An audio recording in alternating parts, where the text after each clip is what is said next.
Hello and welcome to the That's So Craven podcast, your Fulham podcast from down under. And we're here to talk about the Palace game, the 1-1 draw, the predicted kind of meh encounter that it was yesterday afternoon at Craven Cottage. And today we have Skibby and Sam joining us on the podcast. How are you, Skibby? Yeah, I'm all good. Yeah, just a little bit disappointed, but hey ho, coming to the end of the season, so hey, what can you do? But weekend not ruin. So yeah, let's go with that. Yeah, absolutely. And good evening, Sam. Hello, Father. Skibby's always before me at the moment, and it's not like I'm like your blood relative or anything. I'm going to keep highlighting this as much as I can. Yeah, look, it's like the result, it was a bit of pill to swallow at the time, but in hindsight, I think it's genuinely the fairest and probably best result we were going to get out of the day. So in hindsight, it's actually quite a good result, if you can even call it that. But I'm sure we can discourse, and I'm sure we can actually bring some opinions and things, you know? Well, thanks for your match summary, Sam. All I said was hi.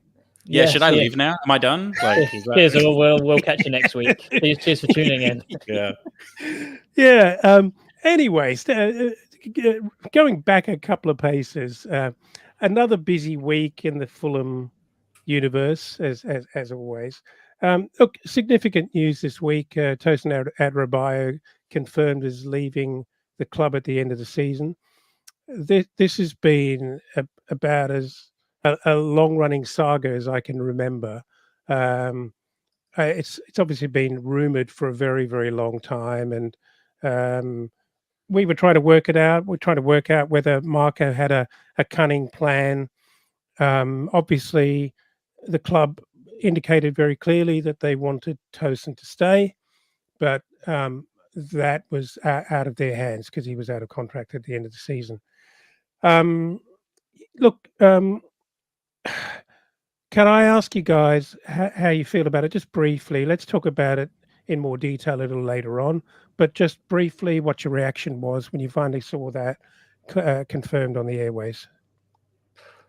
I mean, it wasn't a surprise, and I wasn't that gutted, to be honest. I think if you think about players who could potentially leave the club and leave us a little bit high and dry, so I was thinking, like, if Leno suddenly said I want to leave, if Pereira says I want to leave, Muniz says he wants to leave, Willian, we're still in. You know, he doesn't say he wants to leave, but he might still leave. But I think there's still a list of people that you get to Tosin, you just think, I mean, if it was Bassi, I'd be a bit more annoyed. He's replaceable. And I think it's not a shock because everyone's talked about it so much. But my initial reaction was, okay, fine. Yeah, for me, I'm very irritated by this. I'm kind of irritated by anything that's really drawn out and a lot more painful than it kind of like needs to be.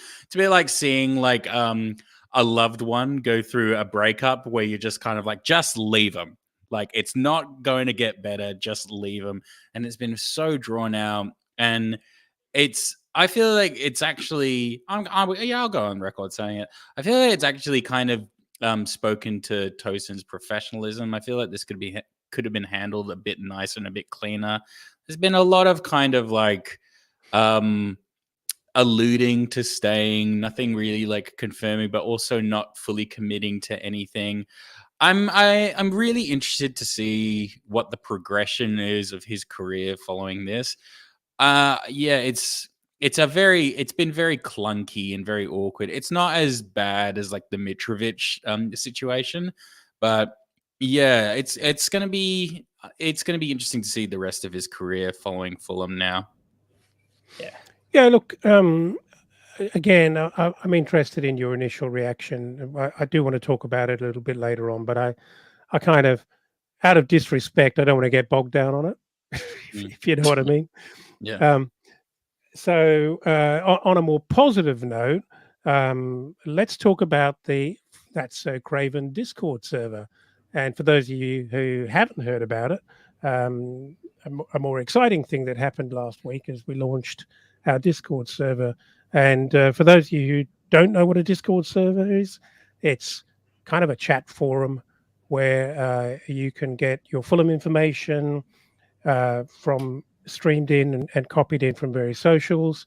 You can chat with other Fulham fans. There are specific channels about specific topics, and it's just a place where to have some fun and to keep abreast of all things Fulham. We will actually include some details for those who haven't picked up on the news yet about the Discord server, and we will include that in the information accompanying this podcast. Also, thanks, Skibby, for producing that very nice little how-to video, and I think it's pretty helpful actually for people if they pick that up. Yeah, I'll share that again. I'll share that with my life. Yeah, sure. And can I just say, on behalf of everyone, thanks so much to so many people for jumping in, getting involved, and having a very vibrant chat and conversation right from the get-go. Is really, really pleasing, really encouraging, and look forward to many more people getting involved. Yeah, it's very. Sorry, I just wanted to say as well. I hope you beloved listeners understand that the That's So Craven Discord is officially going to be our lives now. So it's going to be very. This is the community. This is where you go. Some places have Patreon. We have this. So get involved. Which is free. Yeah, it's free as well. It's really extensive. It's really well done, and it's free. It's free. Yeah, you have no excuse. And big thanks to Jack for putting in a pretty big effort over the week, and Skibby for helping out. So yeah, it's a really, really great little server and great community, guys. So please, if you haven't seen it already, you haven't already got involved, please have a look. It's free. It's very, very simple to use, and drop us a message if you have any trouble getting around it.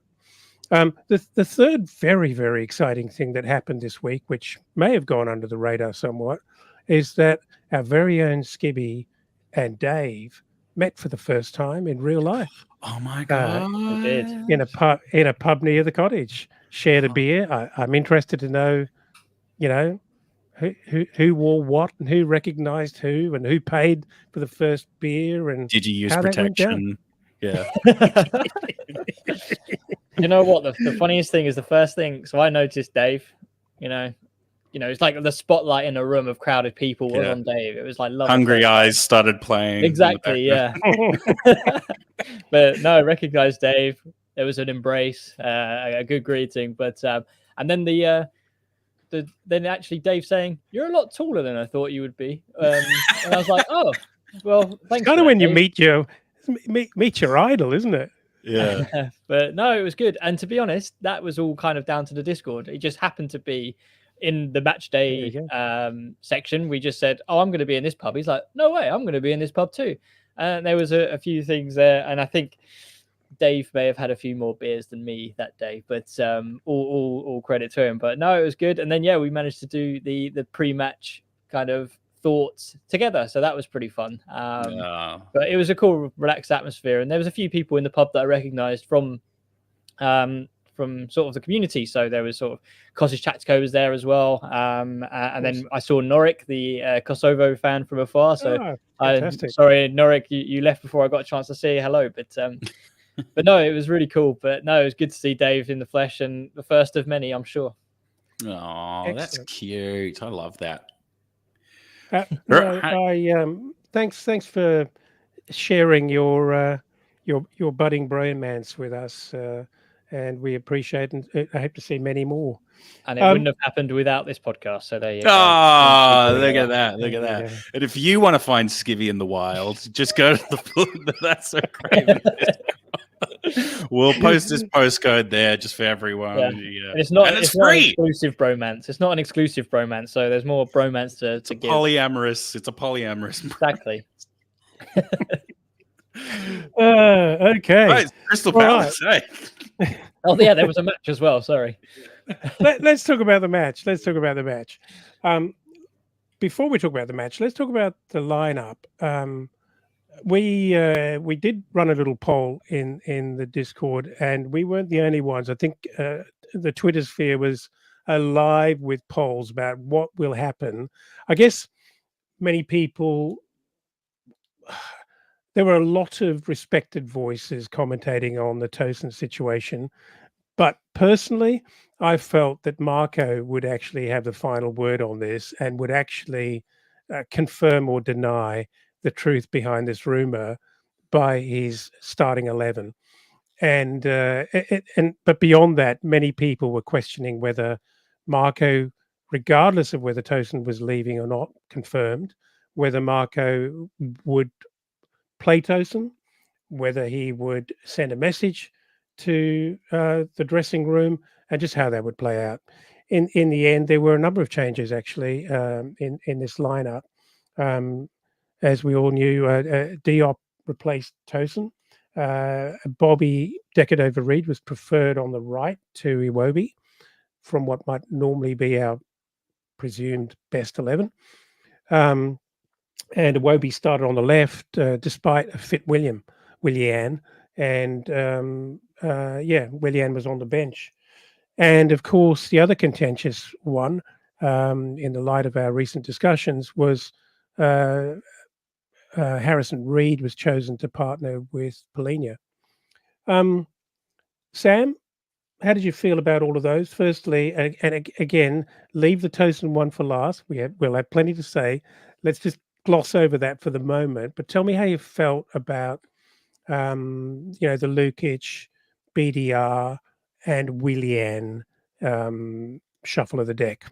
I know you want to produce the podcast well, but I can't not. I mean, it's just like.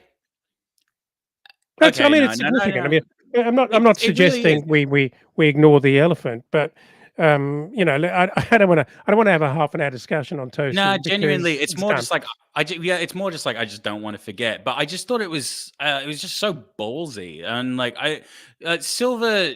I'm kind of used to Silva surprising me a little bit, but kind of like in the. Like when somebody comes up with like an 8-letter word in Scrabble, it's more like, oh, okay, interesting. Whereas like that was like he's legitimately going, nah, we're putting a full stop on this now. It's brave, very, very brave. And fortunately, Diop played fine, like serviceable, nothing overly special.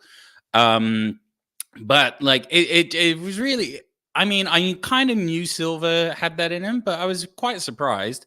Then I thought Willian had a bit of a niggle, which was why he only played a bit towards the second half. So I thought that was justified. I assumed he had a niggle. But yeah, the Harrison Reed one, I mean, I know I was talking about it on last pod, like why Silva hasn't favored him as much. And it would probably make sense for him to put him in this game, if any, just for an opportunity to kind of like prove himself a little bit. But you say that, and then when you actually see it in practice, I don't know. I was a bit meh. I didn't really know how to feel about it. It was a bit odd. It was a bit odd. Yeah. You guys say things.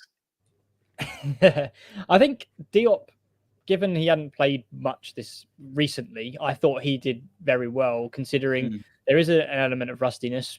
He was up against Mateta, who we touched upon, and was a very big centre forward, very physical, know you're in a game, and to sort of be able to have to step in relatively last minute as well. So I reckon they probably only knew that Diop would be coming in probably this week. So I mean, yeah, there's an element where he's got to stay fit, but there's also match fitness, which is completely different. So I think there was an element of rustiness, but I thought he played very well considering, grew into the game, and that was pretty good. I didn't expect Reed to play, but after watching the game, this is why Marco gets the big bucks and I don't, because there was a very clear press from Crystal Palace, which got them a lot of success against West Ham. And we were struggling a lot as well. So for Harrison Reed to come in to be that kind of terrier, just chase down everything, really was the game plan, I think. And you just don't get that with Lukic or Tom Kearney. So I think that was a really good move from him in that sense, in theory, but reality, which we'll touch upon, I guess, in a bit, not quite to plan. But there's something about Iwobi on the left doesn't work. Yeah, I agree. It's one of those things, but I like Iwobi on the right. So when we've got Willian and Iwobi, I think that's a fantastic mix, and I think that works really well. But BDR on the right, I think I said it before, Bobby's Bobby. You get what you get with Bobby, and it's just not exciting, but it's not bad either. It's just so. But I think it was quite a surprising lineup, given the news, and given Harrison Reed given the first start. And I do like him coming in as captain. I think he's a really good captain. But it's just an interesting element when you haven't really got that out ball, which Harrison Reed doesn't really offer. I think he's a kind of terrier at chasing down things, but as soon as you kind of get the ball and win it in midfield, we're just missing that quality to be able to look out and find a pass, and that's where we really struggled sort of going in. But yeah, we can touch upon the actual game itself, but it was a surprising lineup for me, but not in a sense of tactical sense, but a surprising one of I didn't expect him to go down that route, I guess. Yeah. When I thought about it as it sort of unfolded, I felt that, okay, Willian had a hamstring injury and missed the game, the previous game. So at his age, with his quality, he's kind of that little prize that we look after. I felt like the changes that were going to be made started with managing him back into the team, and I just felt it would have been reckless in Silva's mind to throw him on to the game. So he was always going to start on the bench, and he's back in. And then he had that almost not a morality call, but it's kind of a it's a culture call in terms of replacing Tosin immediately, as Sam said. Full stop under that. We go forward. You're not part of the team. You're on hospitality. I don't know if you guys saw that, but that's exactly where he was, which was quite amusing. And I think so. Once you put Willian on the bench, you're now challenged to think, who am I going to play on the left? We all would prefer Iwobi on the right, and if Marco's a genius, surely he knows that as well.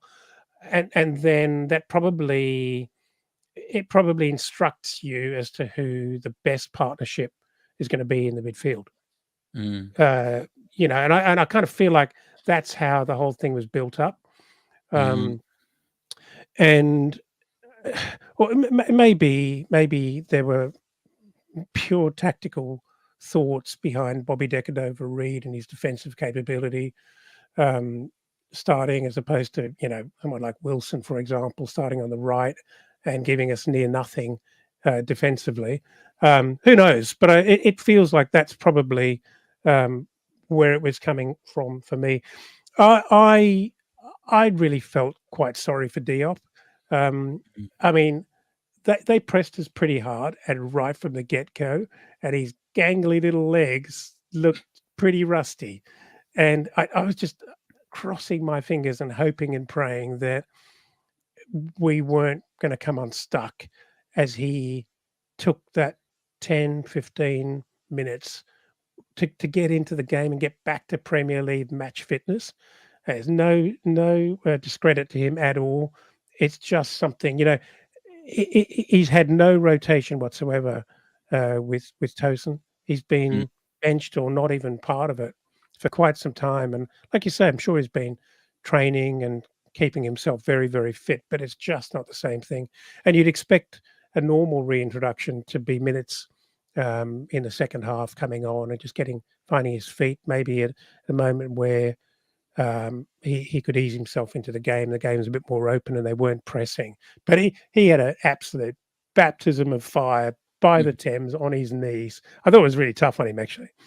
And he did. He got through it. He got through it. Yeah, actually, like as Skibby said, I think he actually did really well, and he did ease into it. I mean, how much can we really expect from Issa Diop? God love him. Like he's very rarely actually set the world light. If anything, I know him more for being a really reliable giant tree. But what I just wanted to say is, man, if you're gonna have a baptism by fire, I want Calvin Bassey next to me every single time, and he was so great. He's so good. I love him so goddamn much. He's pretty much like my breakout star of like the season at the moment. I think he's been so fantastic. I mean, it's not as like electric as João Palhinha's first season, fair enough, but he's so great. He's so great, and he was everywhere yesterday. And oh, God love him. He's such a fantastic talent. I'll keep saying that every week, but he's just so good. Yeah, so let's talk about, I guess, the significant piece is that first half hour. Geez, I thought we were poor. We were lacked intensity. They came at us, fair play, and they were almost the Fulham of some weeks where they had a lot of opportunity, lots of intensity, and their execution was pretty poor, even from their better players. They could not convert opportunities, and we were damn fortunate to get through that first half hour. Skibby, how did you feel sitting in the ground? Surely that must have been a frustrating first 30 minutes. Yeah, I mean, I wasn't next to a Palace fan, so that was a first for the Putney end.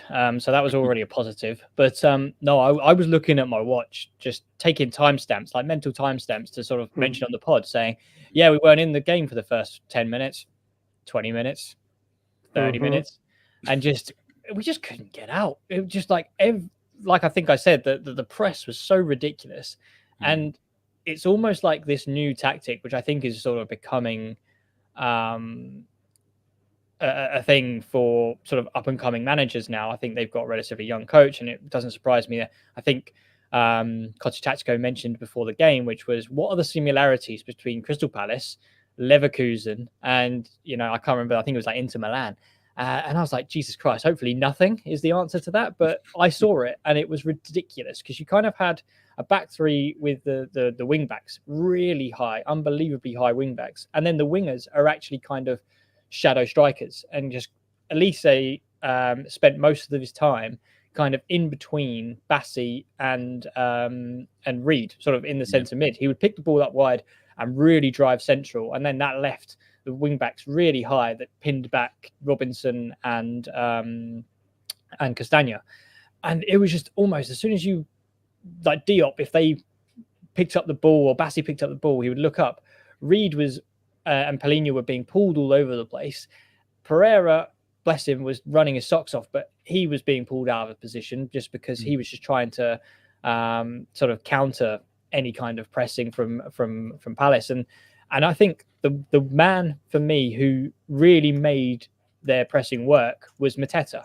And if you watch the game, or especially from my perspective, he was sitting in between the centre backs and the centre mids, so Palhinha and Reed in this instance, and they just couldn't find the out ball, and we just struggled, and we were just crying out for that Leno injury or injury just to slap some sense into people and just find out where we were going wrong. Because I mean, Palace looked immense, and if that was Man City, we would have been 6-0 down at half time. It's just because they were just lackluster in clinical finishing, which is really fortunate for us. I think they only had a shot on target. I think one shot on target, I think, in the first half, which for their domination of the ball and just playing with Fulham basically was not a very good return from their part. But I think it's something that's they've got a relatively new coach who's come in for Roy Hodgson due to sort of medical issues at the moment.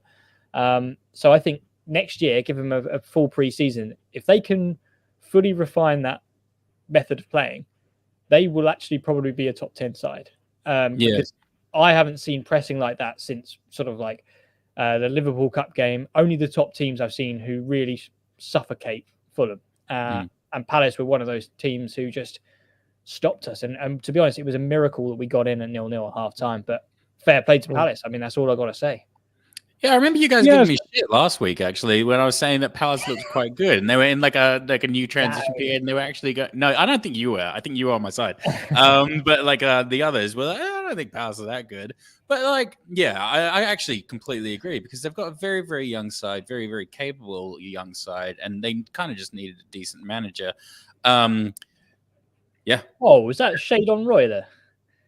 I love Roy, but you know what? Come on, like he's always get him off. Boo. No, like okay, like genuinely, this is a place of love here. Like, and we love Roy, but you know what? I mean, if you compare him to like some of the newer breed of like managers at the moment, he played like this I get you. intense situation, and when he had the players at his disposal, he could. I understand why you want to play conservatively because conservative works, but I mean, when you have the ability to like harness that kind of like fusion of like players, I mean, why wouldn't you? I mean, it's worked wonders with Silver, and yeah, I think Palace are just crying out for a decent manager. I think they're going to be really strong next season. Dad?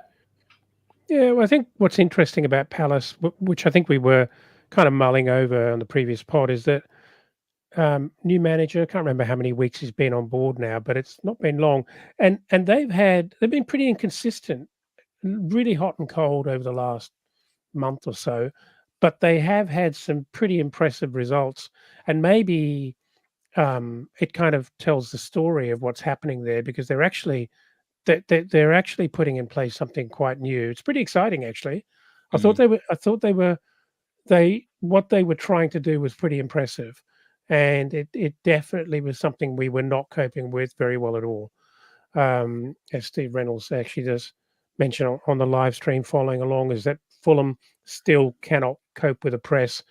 But as you said, Skibby, that was a quite an impressive press for that first 30 minutes until poor old Bert Leno. I was really worried about him. You know, he developed some mystery illness, could have been long COVID, not sure what it was. But what I found quite amusing was he went down rotating his right arm, looking like he did a shoulder injury, sat on the floor rubbing his right thigh, and then looked quite confused as to what was actually wrong with him. And I just, and you know, on cue, all the players just rushed over to Silva, and I just thought it's pretty blatant. But hey, you know, we're probably the last to get on board here with this shenanigan. But gee, we really needed a break in proceedings for a reset, didn't we? And, it was effectively mean to make Rodak run around a bit, though. Like that was just cruel. That's a team game. You got to sell it. Everyone's got to play their part. But yeah, I was sort of looking. Maybe I need to go back and watch the dugout and what was the signal, or whether did Leno take that upon himself, or was there like some sort of cross arms from you know the fourth manager to indicate to Leno, mate, go down. I love the way how intensely the referee was actually inquiring as to Leno's health as well. I mean, come on, it was pretty blatant. I think what was even funnier was the moment Leno was wanting was like a shot on target, so he's had to do something where you know injury happens, and it was a real grass sort of daisy cutter from Elise, real comfortable save, and he just goes, "Oh, I've twinged something." And they're like, "Oh no," but no, it was needed, and I'm all for it. Yeah, I mean, I'm not going to argue how badly it was needed. But anyway, things definitely changed. You know, I think Silva had worked things out and had a new plan as to how we were to deal with it, at least to get us into halftime. And surprise, surprise, you could literally cut the first half into two phases: the first 30 minutes and the next 15, without any shadow of a doubt.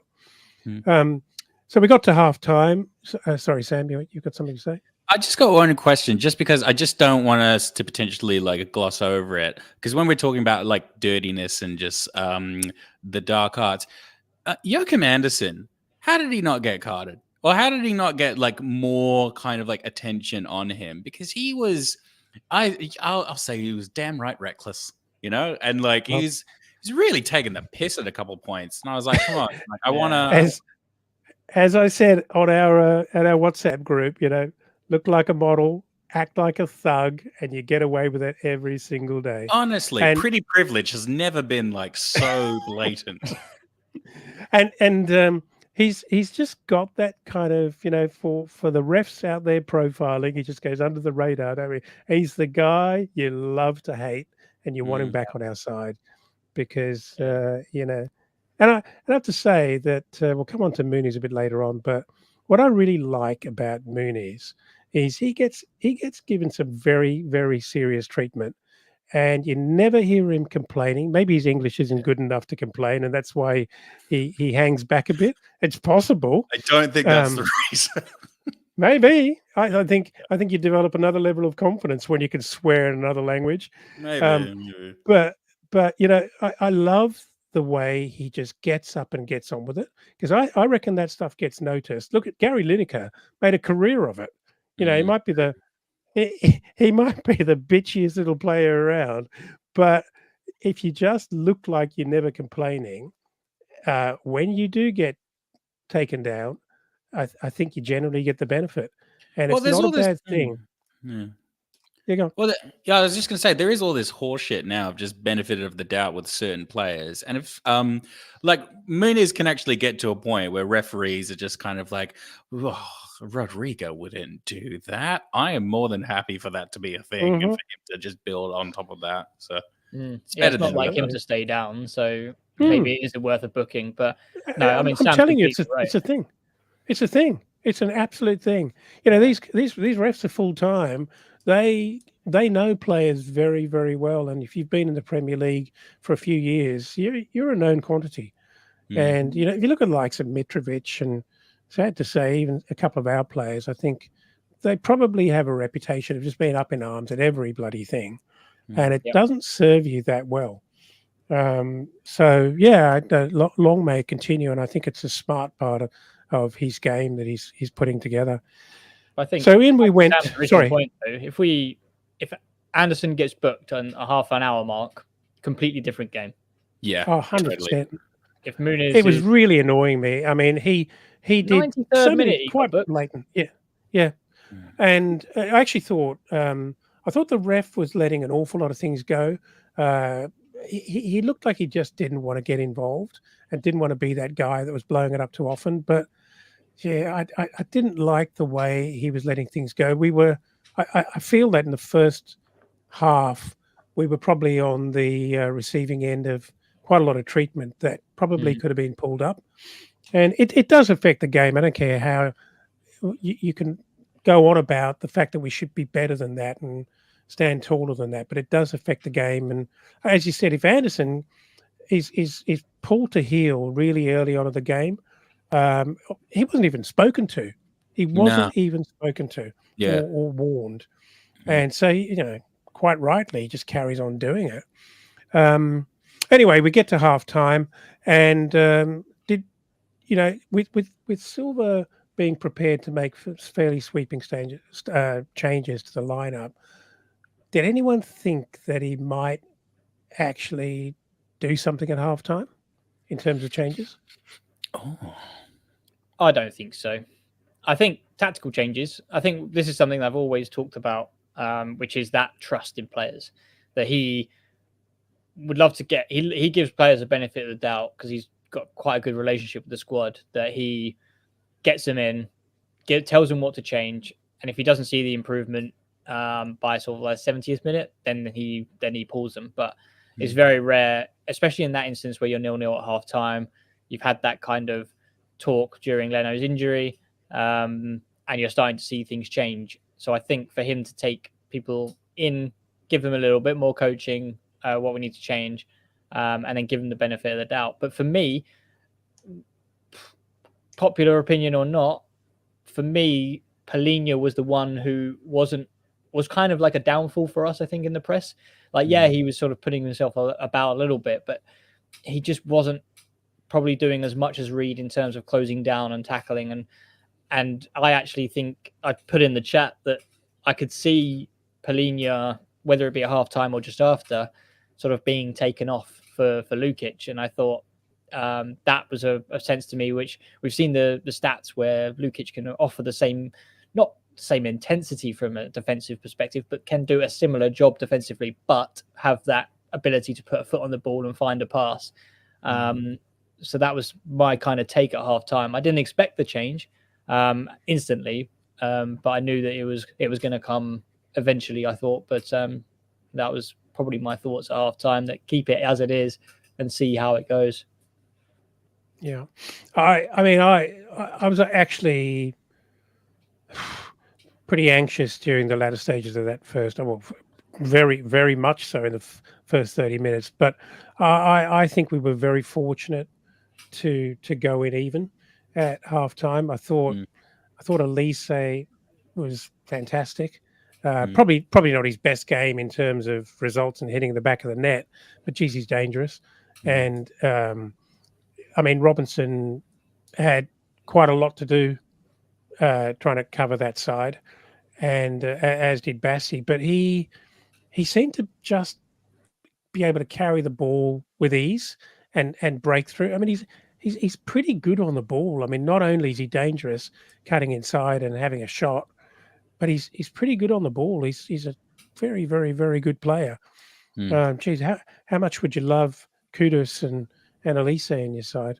I think they're destined for much higher positions than Fulham, as much as I'd love to have them. But yeah, those boys are going to end up in a top 6 club. Well, you say that, but someone recruited them into mid-table teams, so it's not like those sort of players. Yeah, they definitely exist. Yeah, absolutely. Any other standout players? Came from Reading, I think he was that's another point of mine. We got to look at. He's a local guy. Yeah. Like Hammersmith born. Yeah, got to look at Championship for sure. Like, there's so many good players in the Championship that just get ignored. Yeah, and then I think like Palace took a chance on Elise, had a good spell at Reading, but it's paid off, isn't it? So, and I think it was only like 7 million or something ridiculous. Yeah, he's quality, absolutely high quality. Any other Palace players that caught your eye in the first half? Yeah, number 20 in centre mid, 20 years old.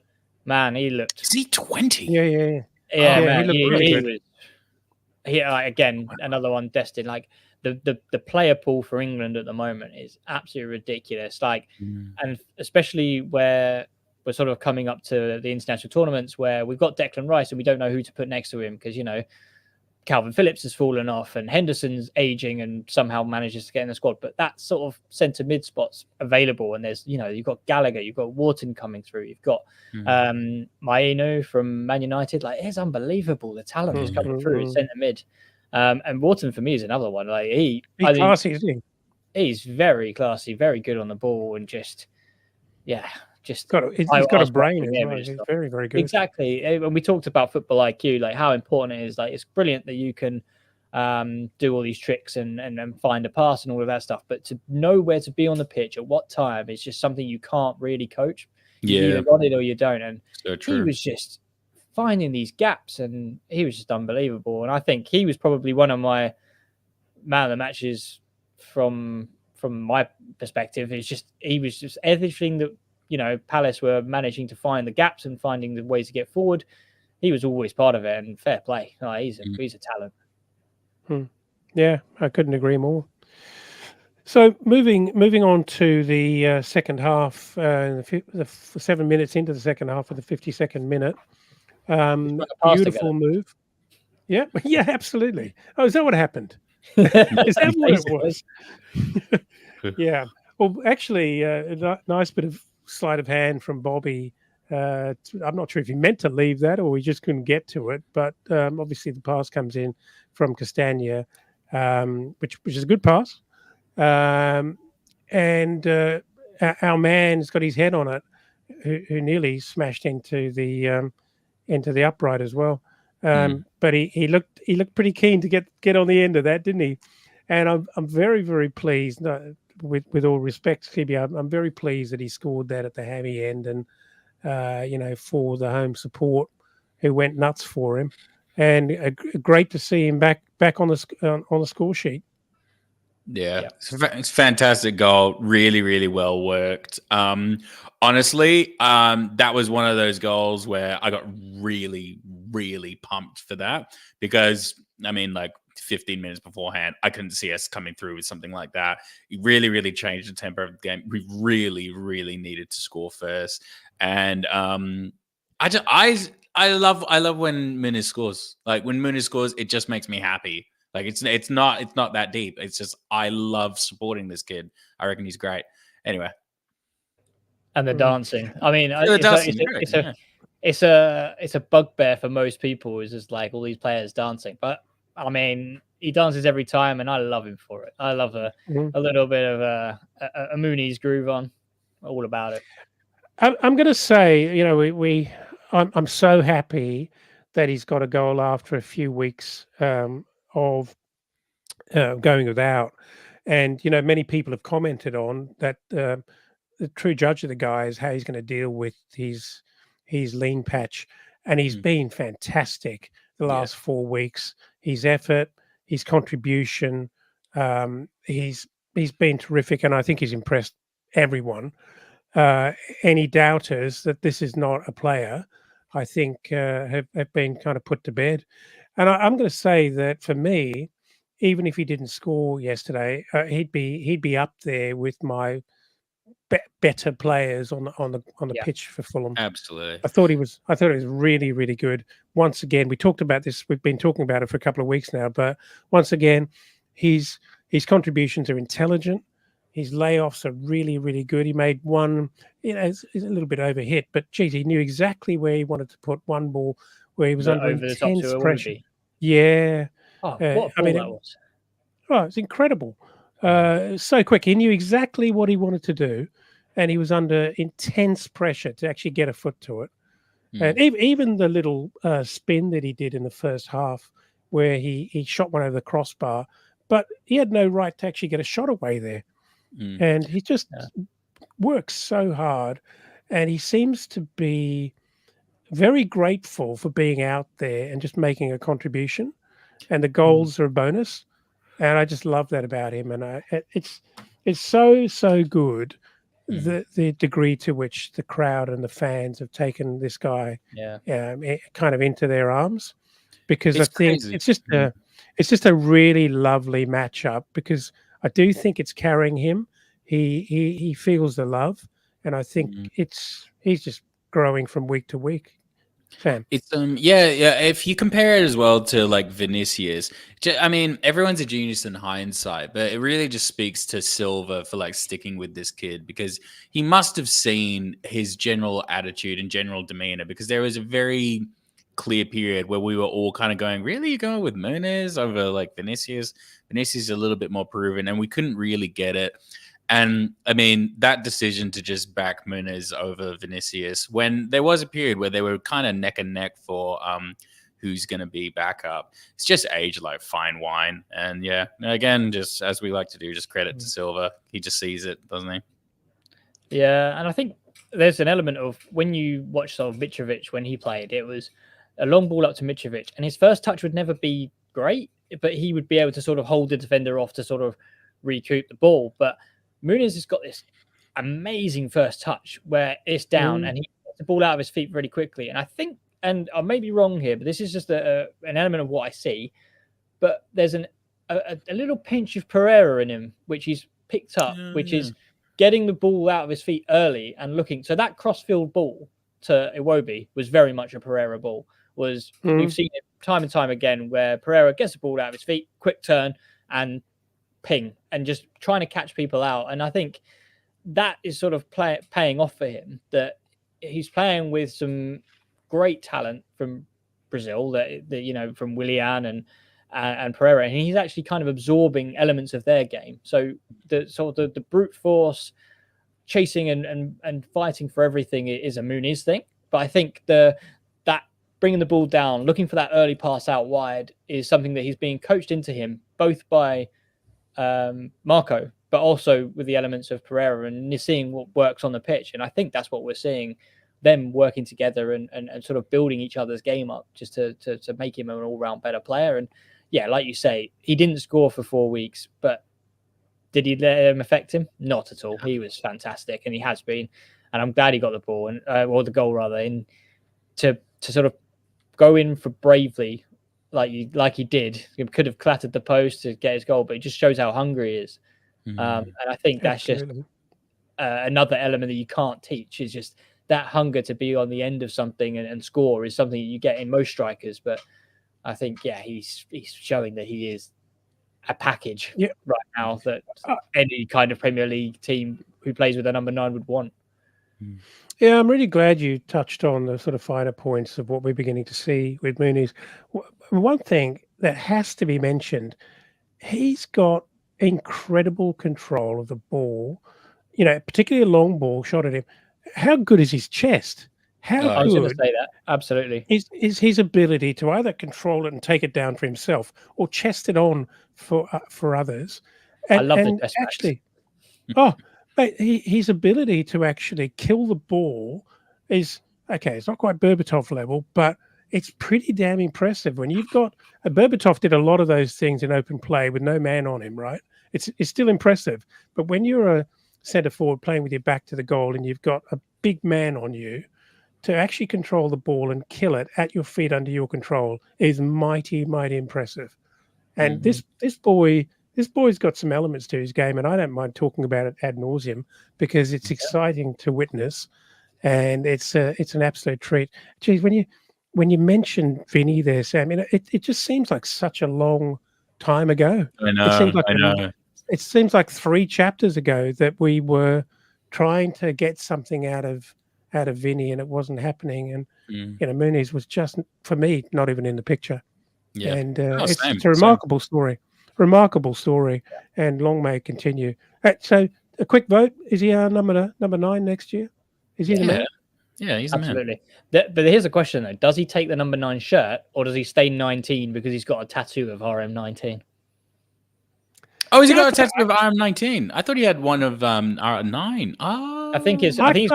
I might be wrong here, but I'm pretty sure people can bombard me with "you idiot, Skibby" in the Discord, but I'm pretty sure he's got RM19 on his arm.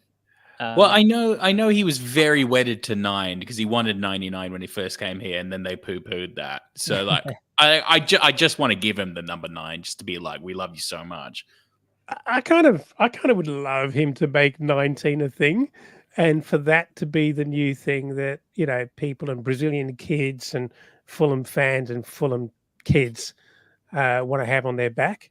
That uniquely makes it theirs.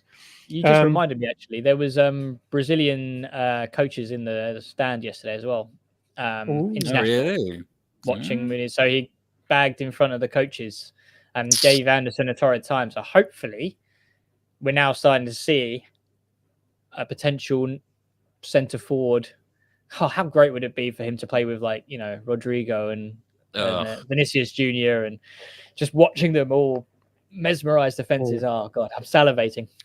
I mean, even if he's just pulled into the squad, even if he's pulled into the squad and doesn't actually get a cap for a while, but just the confidence that would give him, be around, knowing absolutely. that he's thought of in his country as a player. Oh man, that would be next level. It's going to be his next tiers, right? The putting on the Brazil, putting on the Brazil jersey. He'll need to be sectioned. Like, I'm good with the tears. May there be I'm waiting for the Willian video where he's in the living room with Rodrigo, where he gets the call up. I'm waiting for it. I hope he does it. Yeah. Okay. Because it's not Black, White, isn't it? Yeah, Black, White, and Fred on the live stream has just confirmed that, or I guess it might be fact, but he's confirmed that Mooney's tattoo says RM9 on his arm. So, look, there's probably a little bit of space there to stick another 1 in. Yeah, why not? Here's RM9. I just Googled it. Yeah, and just another comment that Steve Reynolds rightfully made. We should actually sing the praises of Castagna for that cross. I glossed over it somewhat, but it was a pretty tasty cross. I mean, Mooney's made brilliant ground. He was in the right moment. But it was a very, very, very nice ball in. The kind of balls that we've been screaming for, really, for a long time. And that our strikers haven't actually enjoyed the service of really on a regular basis. It was an absolute peach Um, fast forward to the 87th minute, if I may, unless I've missed something. When Schlupp scores an absolutely barnstorming goal from fairly open play, really. And at that point, with 3 minutes of normal time to go, you kind of thought, to be honest, I wasn't destroyed because there was a sense of kind of maybe this is a fair result if this is how it ends. But I kind of felt a bit deflated and frustrated that it went in so easily. Not that Leno could have done anything about it at all, but there was a little bit of a chat in the Discord about this, and Jack brought it up first because he went back and watched the highlights and was a little bit dark on Sasa Lukic for what Jack suggested may have been a case of ball watching, and I tend to agree, and I'll kind of add Wilson to that crew as well, Absolutely, because Wilson was standing with absolutely no man near him, and the only carve out is that Wilson did have a man out wide behind him that he could argue he was having a quid each way in terms of, if a ball got played out there, then he could turn and run. But maybe it's just a case of very, very, very below par defending. Great shot by Schlupp, but he had absolutely no pressure on him whatsoever, and he could have taken 2 more touches, frankly, and no one would have closed him down. Yeah, I think his touch actually let him down, to be honest. Because but it set it up. It set it up to the half volley. I don't think it was intentional because he sort of took this touch, it went across his body, and you kind of see this element of, oh crap, I've let it go a bit too far, and you see Diop step, and he just panics and hits it. But yeah, I mean, you're quite right that Wilson and Lukic, there's got to be some communication there, because I think Schlupp came on for Ayew, so he was the winger. So for the wide man to be sitting quite central, someone's got to shout and say, Wilson's looking at him, Lukic is kind of facing the ball, which is this way, and he's kind of in his peripheral. So there's got to be some communication of, there's a player here who's got about 10 yards of space. But yeah, it's just one of those things, potential fatigue, because I mean, they're both subs, so they shouldn't be fatigued, but from the relentless press, chasing the ball, it's probably quite a difficult thing. But we always say that Lukic is not the best coming off the bench. I don't think he had a bad game, if I'm honest. I thought he did okay. But yeah, someone's got to take charge in that position, and unfortunately for Fulham, no one did. But yeah. I'm not accepting the case of exhaustion there. Those guys have been on for 3 minutes. There was a thing though after Silva made, and to be fair to him, I did think that he actually made the right decision, and he did need to sub people off. But when I can't remember what were the group of them. I thought Broya actually was okay, but there was 84th minute. Sam about Wilson 84th? replaces Pereira, Broya replaces Muniz, Kearney replaces Reed, and it really deflated us. And or there was that there was that press that Palace did, and oh no, didn't they tackle Kearney or something like that? And then it was really it got really, really shoddy really, really quickly. And I can't really make an astute reason as to why, but it got very, very clunky and very disorganized in a very, very short space of time. And then Crystal Palace just pounced on that with a goal that made my soul leave my body a little bit. But yeah, I don't know. Can you guys? Was there something tactically? It's the balance of the game. It's just the balance, isn't it? You've got Reed, who, I mean, he was waving to come off anyway, so fair enough. I get Reed coming off, but I think once you take off Pereira and Muniz, who arguably were having probably the better games from the team that were on the pitch, they were comfortable, they were causing problems, and I just don't think it just takes an element of time to get into the game. So to ask Broya and Kearney to be 100% from the get-go, from the 84th minute, whatever, then they came on, it's such a big ask. And I think, especially when you're taking off such key players, it's a big ask, and it ruins that kind of balance.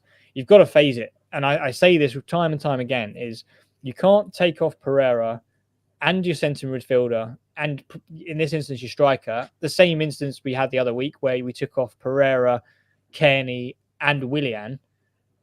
You just lose all control. And I think the same thing happens when you're asking Kearney to come in and then just be on it from the get-go. Just doesn't make sense. You've got to phase it more. It's almost like what I do on Football Manager sometimes. It's just I lose track of the game and go, oh shit, I haven't made any subs. It's one of those things. And that's how it feels sometimes. It doesn't feel like he's making the changes to tactically enhance the game. It's almost as if he's like, oh crap, my players are all fatigued. I need to do something quick. I think the Lukic change at the 68th minute was the right time. That for me would have been a great time to potentially bring on Broja, I think, if you're going to make that change. But I think for me, if you take off Pereira, who arguably is your other striker, then you just lose all kind of outball and you're just asking for pressure. And fair enough, Palace didn't bombard us with pressure, but it's just, I think with Harrison Reed still on the pitch, even though he wasn't still fit, I think you've got someone there who would close down a bit quicker and just to be a bit more aware of what's happening around him. Because I think it was Wharton that picked the ball up. He had quite a lot of time, found the pass, and it's just, especially when it's that core middle that you need to maintain, you just lost that. Did for you watching? Did Pereira look cooked? Did he look fatigued? I don't think he did. He looked the same. I didn't think he did. I think he looked the same as he always does. I think he's always sort of battling. But Harrison Reed was definitely waving to the bench. And he picked up groin. He picked up a groin. He definitely got an injury. I'd be surprised if, I understand changing it up for Broja, and like you say, an earlier change with Muniz probably tactically would have potentially been more effective. Broja still doesn't really look much to me. He's quick. He's quick. Give him that. And it looks like there's something there, but I haven't really seen anything exciting. Not really one exciting moment from him. I might have been tempted to stay with Muniz, to be honest. I think Muniz was a bit gassed, and I think I do. That's what I mean. I understand what Silva was doing. I kind of feel a bit bad for Broja because I do feel that maybe it's a bit of the Sasa Lukic thing. If he potentially starts, I think he's actually capable of being a pretty decent set of hands up there. But Muniz is just better. That's just the long and short of it. Oh, it must be very difficult for him to be motivated. Broja, I'm talking about now. You know, it's so clear. He's in the shadow of Muniz. It's just not going to happen. He's not going to get another opportunity at all. The season's done for him. So it must be.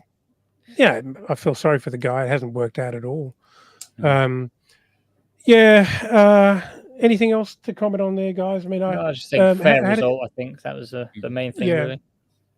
How did you think Leno did overall?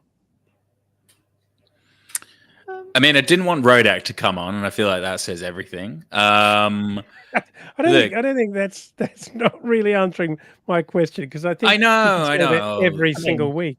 I know. The only goal he conceded was an absolute worldie, so I mean, you can't really say much about it. I think there was a couple of times where he played Bassi.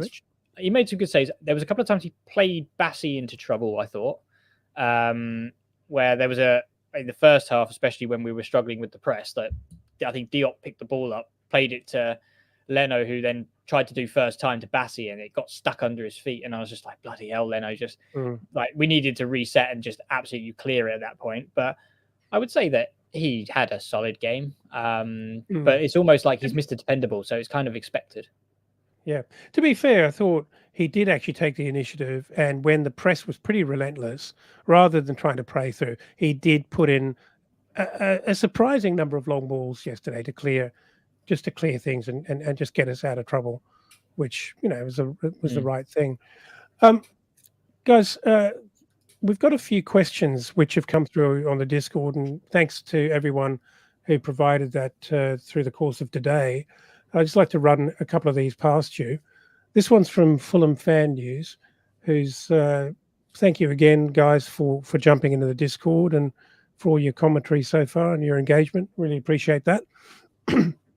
This one says, with Mooney's proving he's more than capable to lead the line, do you think the recruitment plan for the summer has changed from desperately needing a striker to more players that can support and bring the best from Mooney's? I'm quite interested in your opinion on this because I understand the logic of bringing in more players to support Muniz, but I think long term that's actually not a very good idea because you should. I mean, if Muniz goes, then that long term plan just kind of fails. I think we definitely need to consider bringing in another striker of equal quality.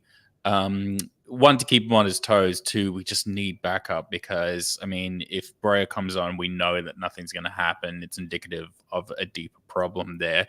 And there's so many strikers in the Premier League that can provide that. I actually don't want even somebody to be brought in as a quote unquote second fiddle. I want direct competition for Muniz.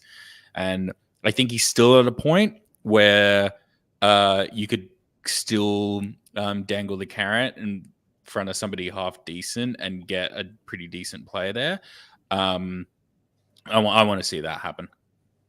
I think answering the question, I think 100%. I think we were really panicked around losing a 12 to 15 goal a season striker in Mitrovic. But given his recent form, considering he didn't even actually score a goal until February, and I don't think he started until it must have been February time. His return has been fantastic. So I think given him a full season, I think we've definitely got a goal scorer there. For me, I think it's been really obvious in the last few weeks that we just don't have that Willian backup. The wingers especially, I would love to sort out a left winger.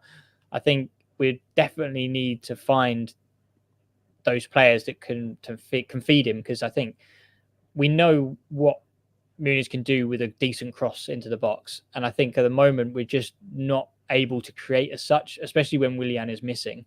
Like Iwobi tries his best, but to no avail really. And Bobby Decordova-Reid similarly just isn't that kind of guy that you want. We talked about the Kudos. We talked about the Elises, those people that will get at the defender, take it to the byline, or just try and look for that pullback, because Muniz has proven that he will score. He can find those little pockets of space. He can take those slap shots where you think he's got no chance of scoring here, and he can do that, and he can bring that to the team. We just need those people that are able to be that extra level, getting in behind and just pulling it into the space where he will be in order for him to score. But I mean, an interesting thought I was thinking the other day was I've been speaking to some Birmingham fans around Stansfield and what actually he brings to the table, and they say a great goal scorer, but the real the attribute that everybody loves is his work ethic. He just chases everything apparently, and I was thinking, how great would that be in that sort of Pereira role where you're chasing everything down, and yet you've got someone next to you who can sort of feed off. That would be an interesting development for me, is if we almost play two strikers, but one who's just running their head off in Stansfield and just closing down everything and trying to win it back, and Muniz being that kind of goal scorer. But then also bringing goals into the game, because we know Stansfield can finish. I think that would be an interesting thing that I'd like to see in pre-season.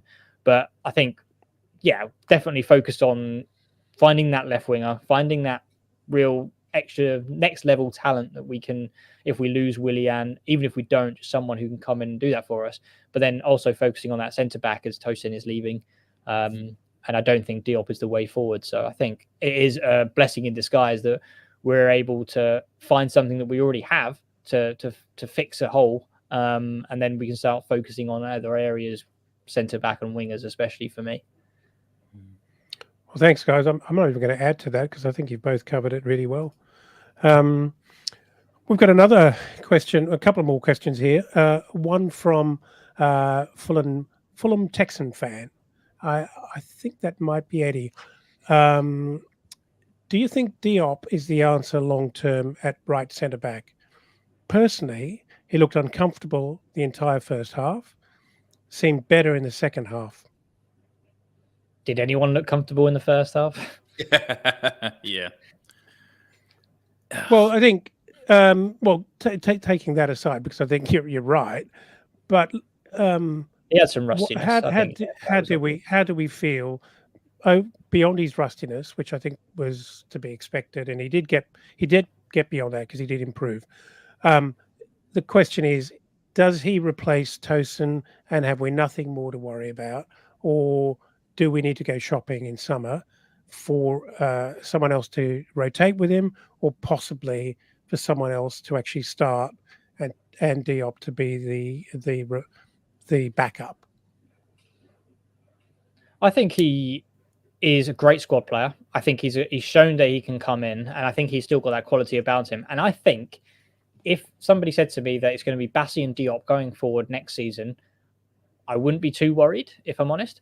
But where we are in the league and how we've been playing under Marco, I always want bigger and better. I think that he would be a fantastic squad player to have. And if we can find the right-sided equivalent of Bassi, then I'm all for it. I think we should always aim for those sort of world-class centre-backs.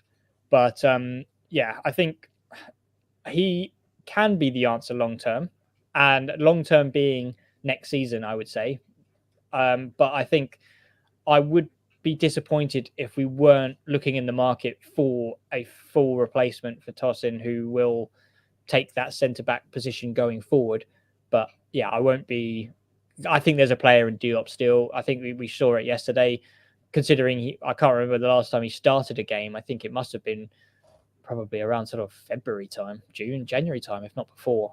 So to come into April, nearly May for the first start in months, then that's a pretty good performance from my sort of point. If we can train and coach out the mistakes and get him a little bit more where he gets relaxed and sort of switches off. I think if we can coach that out of him, then we've got a great player. He's a physical guy. He's huge. And I think he's a great asset to have at centre back. But if we can just train those mistakes out of him, then I definitely think he could be the answer going forward. But like I said, bigger and better. I always want those sort of top talents to come to Fulham. So why not look for, like, I'm saying that we should have a winger on our list. We should have a striker on our list. Yeah, we got Muniz as a striker, but as Sam said, get someone, like, aim for the top.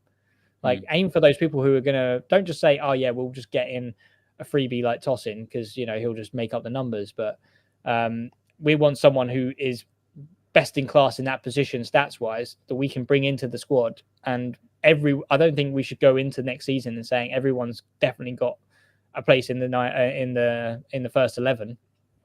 Everyone should fight for their position. Therefore, we should go for the best in class. And if we can find one, then absolutely, why not? Yeah, I mean, to be honest, I think I'm probably a little bit more stringent on the matter than Skivvy is. I like Diop. I definitely don't want to get rid of him anytime soon because I think that he's a solid rotation and like a decent option if required. But he hasn't given me reason to kind of be fully comfortable with him being starting center back at the moment. I would want to sign someone new. I would want to, and you know what? We've actually proven we're very capable of finding these decent players. And this is why I'm kind of annoyed at Tosin as well, because I feel that Tosin has kind of like hindered a lot of us exploring into new centre backs. Because I mean, we've done it with Bassi. We brought Diop in as a rotation player who actually excelled because he was originally brought in as somebody to just basically kind of be a part of like the rotation of the squad because we actually had quite a deep pool at that point. There's plenty of young talent out there who need to be the guy at a club, and I wanna offer that up to some budding young talent, and also as well, like bless Diop, he's 27, like 27 turning 28. I'm not sure how much more we can teach him or like really rework him. I think we probably are pretty close to seeing the absolute best of him. I mean, obviously, players' careers are much longer than they've ever been now, but I think we probably have seen the peak of what he can actually offer us, and it's still very valuable. But I want better. I think that those are really good comments, guys. My twist on this is, I think we've seen the introduction of Calvin Bassey and how great and what a revelation and a rock and an absolutely aggressive kind of beast he's been at centre back. And for me, I want an equal at right centre back of that sort of quality, of that level of aggression, that level of skill, really, with someone who can play out with his feet, good in the air, young, and no disrespect at all to Diop. He's a good servant. I think one thing I would say about Diop is we don't get the best of him when we use him in short bursts. He needs weeks and weeks and weeks in the role, and because he was pretty good for us when he was playing regularly. Obviously he had the odd area in, and I think you're right, Sam. I do think we know where his high watermark is. So yeah, I'd like to see someone exciting new come in to replace him. I think there's another thing about partnership as well, that you can get away with one of the partners not being as good as, but if they complement each other, then you're onto something special. And I mean, this may be a real unpopular opinion, but Hangeland and Aaron Hughes come to mind. Yeah. Like Aaron Hughes, when he came to Fulham, was not really the most high thought of Premier League centre back in the league. But I think the partnership that he managed to build with Hangeland made us this absolute force defensively. And I think it was more in the fact that, you kind of had little and large. You kind of had, Hangeland would always sort of be that physicality or the physical player that would sort of deal with that side of the game, whereas Aaron Hughes was a lot more, basics, if that's the right word. So I think if Bassey and Diop could complement each other, where you've kind of got Diop doing the dirty, the real physical, brutish stuff, and just laying it off to Bassey to then sort of find that out ball, that could be something that we could look to go forward. And I think you don't necessarily have to have top centre backs playing together. I mean, you've kind of Brighton comes to mind when you've got Lewis, Dunk, and Webster. You've kind of got this gangly bloke who is pretty good on the ball and makes mistakes, but he playing with Webster, who's a bit better on the ball, they actually complement each other really well. And I think that's something that I can vision with Bassey and Diop starting. And I think that's something we could have going forward, but time will tell.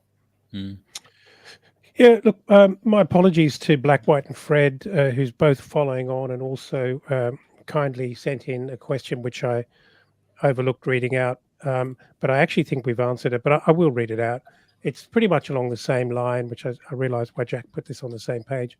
And his question was, how do we think Diop did yesterday? He seemed to start a little rusty and grow into the game.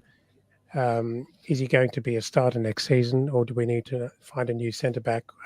Hopefully we've answered your question, Black, White and Fred, both now and through the whole pod. Actually, we've been talking about it, but pretty consistently, because I think it is pretty topical. So to our last question, guys, this is a question from Zed in the Discord. It is a discourse, isn't it? What level do you think Tosin can actually play at? Is he a little delusional, thinking he's anything more than a mid-table Premier League centre back? Look, I don't think he's delusional. I mean, in order to be a Premier League player, you have to have an element of delusion about you. You have to truly believe that you're the absolute best and you can achieve absolutely anything. The sky's the limit. I truly believe his attitude will let him down. I think, and this isn't even necessarily in kind of like an airy fairy kind of like, oh, it's good to be nice. I think if you think of like the professionalism of, say, like a Messi, for example, I know it's a slippery slope argument, but very few people, if any, have a very bad word to say about Messi. I mean, um, people like Brazilian Ronaldo, Fat Ronaldo. Again, very few people have any bad words to say about him. It's not, and this is a great message for our younger viewers. It's to be nice and a good person to work with is actually a thing that can seriously benefit you long term.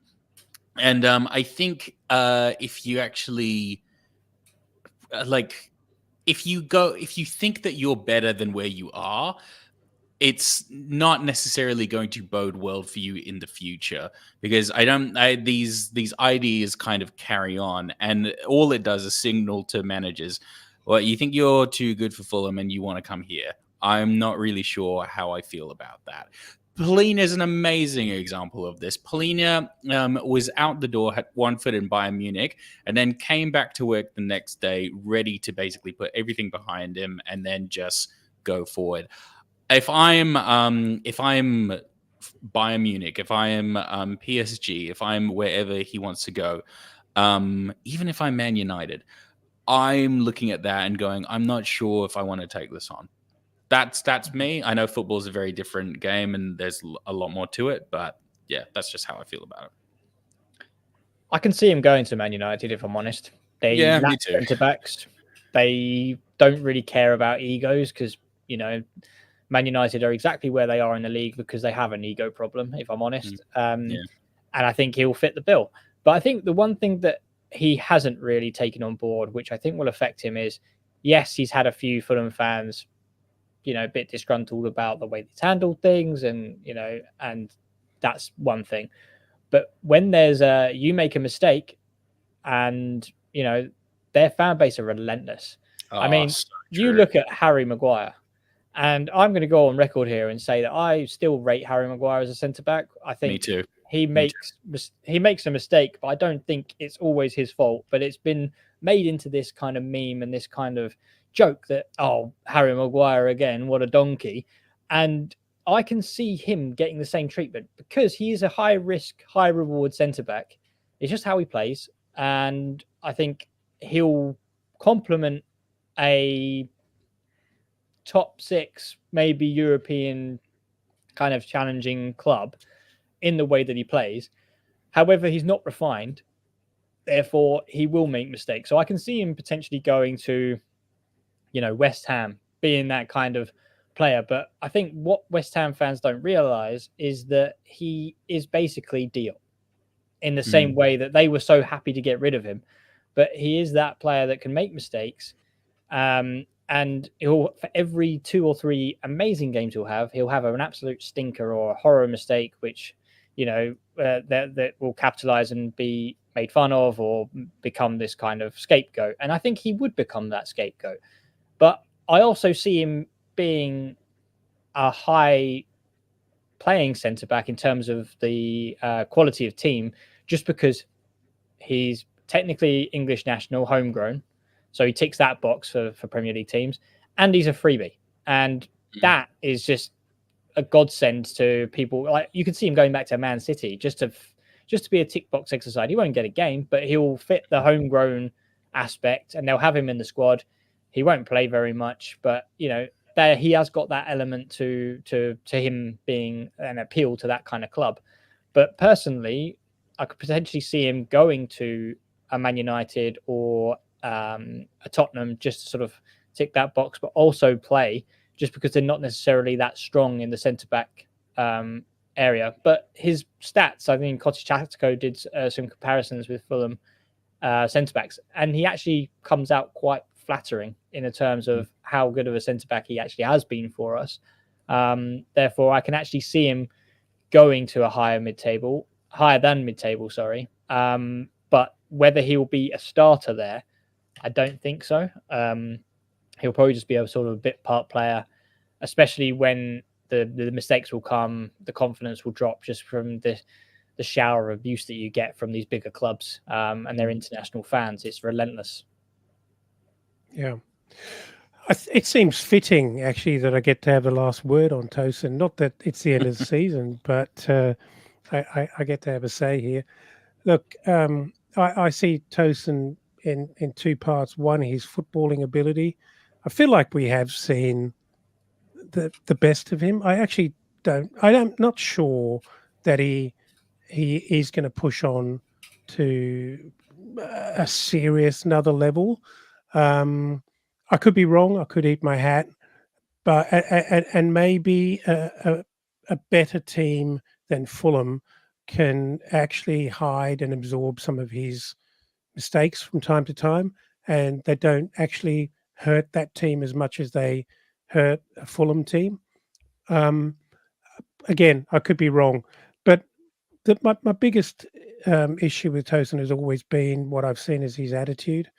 And yeah, I don't know the guy, so maybe I'm being unfair, but it always seems like he's kind of stood on the outer. Always seems like he thought he was better than us and Fulham, and I don't enjoy that, and I'm certain his fan base at Fulham have not enjoyed that. This has been running for a long time. One could blame his manager, because his manager's the guy probably stirring the pot and trying to encouraging him to play his cards the way they played out.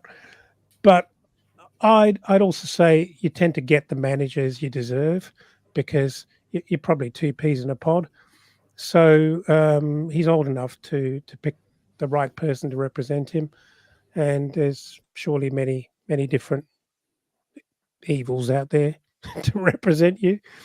Look, as a human being, I wish the guy well, but I thank him for his service, because he actually has been, from time to time, he's been really good for us.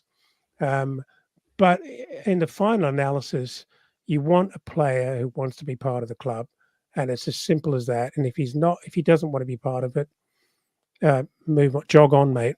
And that's kind of how I feel about it. And so, yeah, good luck to him. I don't wish any ill on him, but I'm not sorry to see him go, because I'd rather see the smiling face of Kelvin Bassey, just so happy for his players around him when they do well, so clearly loving being part of Fulham, and someone like that, I'd rather move on to welcoming that person with open arms. It couldn't happen fast enough for me. You are invited to the Discord though, Tosin, because it is free. So it is free. I'll probably get stuck in even more, because I'm holding back a little bit, like I feel I should. But yeah, absolutely. I was going to say that. Thanks very much for reminding me. Anyway, Sam, if you haven't already picked up on, we did start a new Discord last week. It's a place where you can come and chat. So please jump on, follow the link. It's in all of our social links, and it will continue to be over the next days as we try and find you a way in. So, but please do join us there. It's a great way to interact with other Fulham fans, and it's just a very easy and convenient. Can I say better than Twitter? Like far better than Twitter. Way better than Twitter. In environment. It's just easy rid of to all use. the ads and the OnlyFans girls and all that crap. So yeah.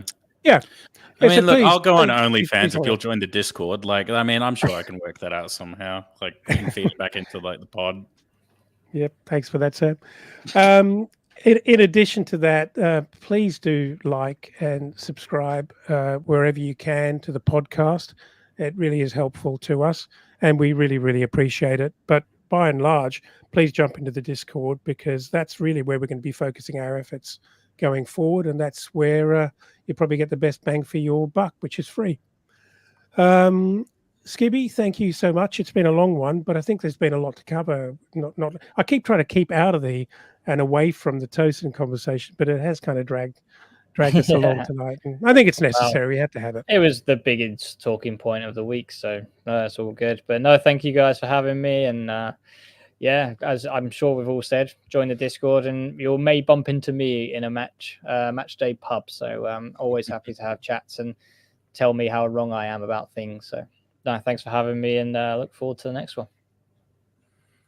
And Sam, thank you as always. You got another early night tonight. Well, it's 12:30 where you are, but that's an early one for you. Yeah, it's relatively early. You won't find me in a pub, but I like being like a mythical kind of creature in the Fulham fan base. That's kind of unattainable. But you can still find me here, and you can find me on Discord. And as always, thank you very much for having me. Well, it has to be part of the plan, doesn't it? I mean, the three of us have to get over there at some point. I'm starting to get really... Yeah, I'm starting to get very jealous of like being far too close to Skippy and Dave talking about their match day experiences, gearing up for their match, gearing up for their beers. I'm feeling a little left out, and feeling like further away than I was a year ago. Somehow, we should start like a crowd fund or like something. I was like thinking that. Yeah, that'd be great. Yeah, all expenses paid. Yeah. And on that note, thanks again, guys. Thanks everyone for listening and putting up with us. Always enjoyed the chat. Jack did put a slide up mentioning what game we've got on next week. I don't even know. That's Brentford, how much I live in the moment. Yeah, of course it's Brentford. Absolutely. Brentford away. Oh God! And what a game to forget. But yeah, that's a big one to look forward to. No doubt we'll be talking about it midweek. But for this pod, thanks again, everyone. And come on, you Whites.